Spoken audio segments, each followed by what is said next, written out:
इस सेक्शन में अब हम आपकी बुक में जो लॉन्ग क्वेश्चंस हैं उनसे डील करेंगे. So let's begin with the first question. Describe the osmoregulatory adaptations in fresh water animals, marine animals and terrestrial animals. अब इन्होंने 3 तरह के एनिमल्स में उनकी ऑस्मो रेगुलेटरी जो अडेप्टेशंस हैं कि वो किस तरह से डिफरेंट एनवायरनमेंट में, डिफरेंट सराउंडिंग में अपना जो इंटरनल बैलेंस है उसको मेंटेन कर रहे हैं वो पूछी हैं. तो आप सबसे पहले हेडिंग देंगे osmo regulatory adaptations in fresh water animals कि वो क्या करते हैं. फिर आप ऑस्मो रेगुलेटरी अडेप्टेशंस इन मेरीन एनिमल्स का बताएंगे कि वो क्योंकि वो हाइपोटोनिक मीडियम में रह रही होती हैं तो they are hypotonic to their external medium, और अगर उन्होंने इस लॉस को रिड्यूस करना हो तो उनके पास सर्टेन अडेप्टेशंस होनी चाहिए. वो क्या करती हैं कि वो एक कंसनट्रेटेड यूरिन जो है वो प्रोड्यूस कर रही होती हैं जिसके अंदर बहुत ज़्यादा सॉल्ट्स होते हैं और बहुत स्मॉल अमाउंट होती है वाटर की.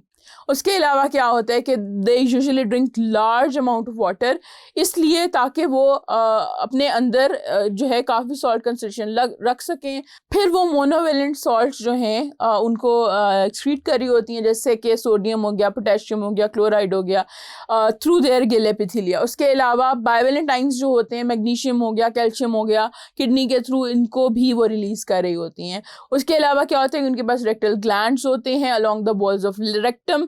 वो क्या करते हैं कि वो सॉल्ट्स को रिमूव करते हैं थ्रू देयर डाइजेस्टिव सिस्टम. ये इनके अडेप्टेशंस हो गए. फिर हम चले जाते हैं उसमें regulatory adaptations in terrestrial environment. वो क्या करते हैं कि वो एनहाइड्रोबायोसिस परफॉर्म करते हैं, यानी कि वो जो है ज़्यादातर डेजर्ट एनिमल्स हैं. और डेजर्ट एनिमल्स क्या करते हैं, वो डेजर्ट प्लांट के सीड्स को जो है वो कंज्यूम करते हैं और उन सीड्स के अंदर बहुत हाई कंसंट्रेशन होती है कार्बोहाइड्रेट्स की. उन कार्बोहाइड्रेट्स को वो मेटाबोलाइज करते हैं, उनको जब ब्रेक डाउन करते हैं तो उसकी बाय प्रोडक्ट में जो है वो वाटर रिलीज़ होता है. वो वाटर जो है वो अपनी जो नॉर्मल फंक्शनिंग है उसके लिए यूटिलाइज करते हैं. अब उसकी एक एग्जांपल दे दें, दैट इज़ कैंगरू रैट. वो क्या करता है कि जो 90% उसकी वाटर रिक्वायरमेंट है वो इसी तरह सेलुलर ऑक्सीडेशन के थ्रू कार्बोहाइड्रेट्स की ब्रेकडाउन से हासिल कर रहा होता है. तो ये सारा कुछ आप इस लॉन्ग क्वेश्चन में लिखेंगे. तीनों के तीनों फ्रेश वाटर, टेरेस्ट्रियल और मरीन के जो अडेप्टेशन हम लिख दें तो that would be more than enough for this long question. The next question is discuss relationship between excretory products and habitat. अब आप बताएंगे कि हैबिटेट जो है उसका क्या इम्पैक्ट आता है किसी भी एनिमल की एक्सक्रीटरी प्रोडक्ट पे. एक्सक्रीटरी प्रोडक्ट जो है उस पर पहली बात तो ये कि हैबिटेट का इम्पैक्ट आए क्यों. वो इसलिए आए कि बॉडी में से चीज़ों को एक्सक्रीट करने के लिए एक रिक्वायरमेंट है, दैट इज़ वाटर, के कितना वाटर चाहिए.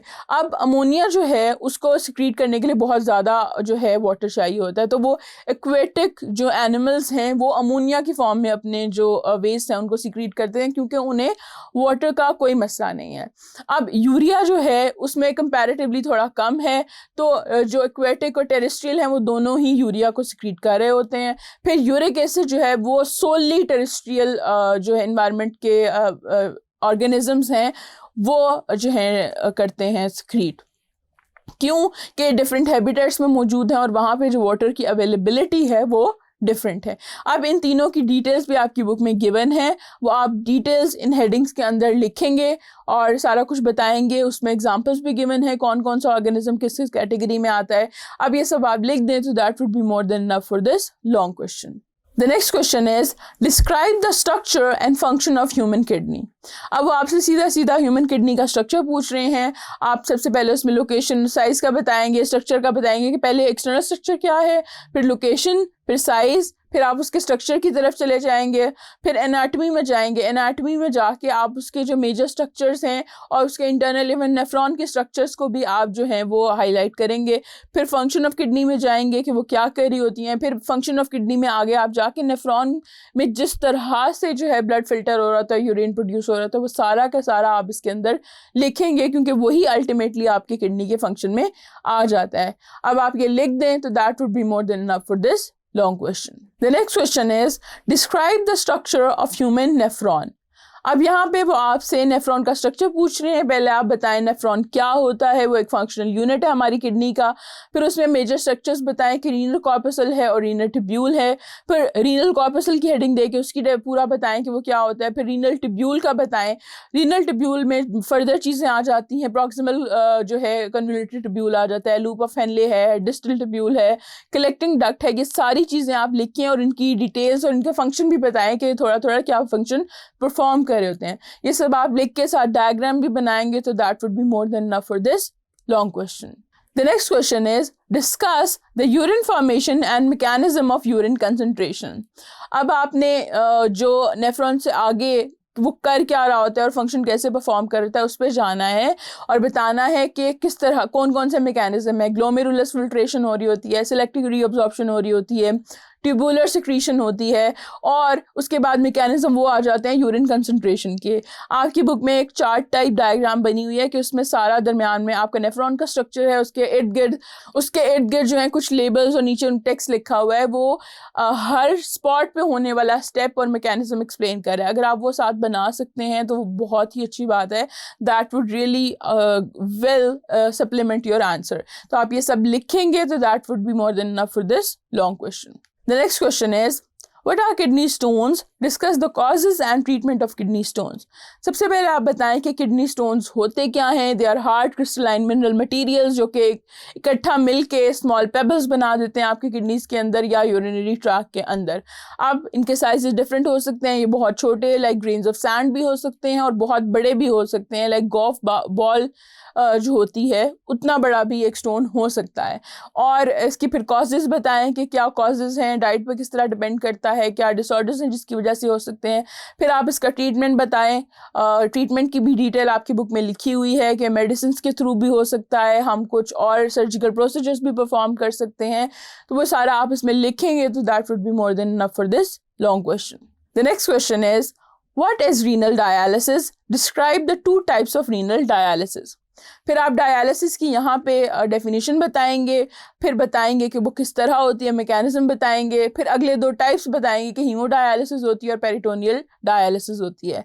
हीमोडायलिसिस जो है वो डायरेक्ट आपके ब्लड से हो रही होती है और ब्लड को एक ट्यूब के थ्रू बॉडी से निकाला जा रहा होता है, उसको डायलाइजर में से गुजारते हैं और उसमें सारे जो वेस्ट वगैरह हैं वो रिमूव हो जाते हैं और वो ब्लड दोबारा आपकी बॉडी में चला जाता है।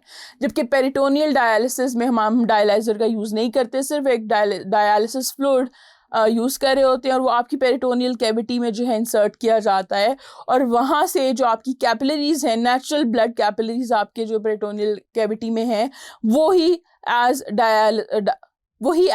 डायलाइजर एक्ट कर रही होती हैं और वहाँ से वेस्ट जो है वो एब्जॉर्ब हो जाता है फ्लूइड के अंदर और उस फ्लूइड को हम वापस निकाल लेते हैं।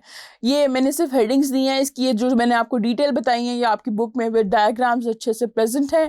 आप वो लिख दें तो that would be more than enough for this long question. The next question is, what is kidney transplantation? Describe principles of kidney transplant. What are the problems associated with kidney transplant? अब इन्होंने यहाँ पे आपसे 3 चीज़ें पूछी हैं जो आपने अलग अलग लिखनी है। पहले आप ट्रांसप्लांट बताएं कि वो होता किस तरह है, फिर आप प्रिंसिपल बताएं कि किस तरह से होता है, क्या मैच करना पड़ता है, ब्लड ग्रुप मैचिंग होती है, टिश्यू मैचिंग होती है, जो है ह्यूमन ल्यूकोसाइट एंटीजन होता है उसकी मैचिंग होती है ताकि ग्राफ्ट जो है उसका सर्वाइवल जो है वो इम्प्रूव किया जा सके। और फिर डोनर्स का बताएं कि कौन कौन हो सकता है। उसके अलावा फिर आप प्रॉब्लम्स बताएं कि क्या एसोसिएटेड हैं। किडनीज का मिलना मुश्किल होता है एट टाइम्स, फिर मैचिंग नहीं हो रही होती। उसके अलावा अगर ट्रांसप्लांट हो भी जाए तो उसके बाद रिजेक्शन के चांसेस होते हैं और क्या प्रॉब्लम्स आ सकती हैं। ये सारा का सारा कुछ विद हेडिंग्स आपकी बुक में लिखा हुआ है। मैंने हेडिंग्स में जो है वो मेंशन कर दिए हैं।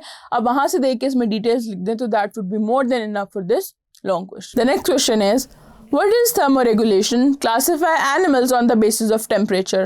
What are the thermoregulatory strategies in man. अब फिर 3 चीज़ें पूछ ली आपसे उन्होंने। आप बताएंगे थर्मोरेगुलेशन की डेफिनेशन लिखेंगे हेडिंग के नीचे, फिर आप क्लासिफिकेशन बताएंगे एनिमल्स की on the basis of temperature. आप बताएंगे पोइकिलोथर्मिक होते हैं, होम्योथर्मिक होते हैं, फिर होम्योथर्मिक के अंदर एक्टोथर्मिक और एंडोथर्मिक की डिटेल, ये आप सारा का सारा लिखेंगे और फिर आप एंड पे जाके थर्मोरेगुलेटरी स्ट्रैटेजीज जो मैन के अंदर एग्जिस्ट करती हैं वो भी बताएंगे। ये आप बुक में से इनकी डिटेल्स देख सकते हैं, मैंने हेडिंग्स आपको बता दी हैं। आप ये अब लिख दें वहाँ से देख के तो that would be more than enough for this long question. तो यहाँ तक मैंने आपकी बुक की जो एक्सरसाइज है उसमें मौजूद हर एमसीक्यू, हर शॉर्ट क्वेश्चन और इवन एक्सटेंसिव क्वेश्चन की भी आपको हेडिंग्स और उसका गाइड कर दिया कि उसमें क्या और आपने कैसे लिखना है। I hope now you understand it well. This is your biology instructor Zainul Arfin from tutoria.gk.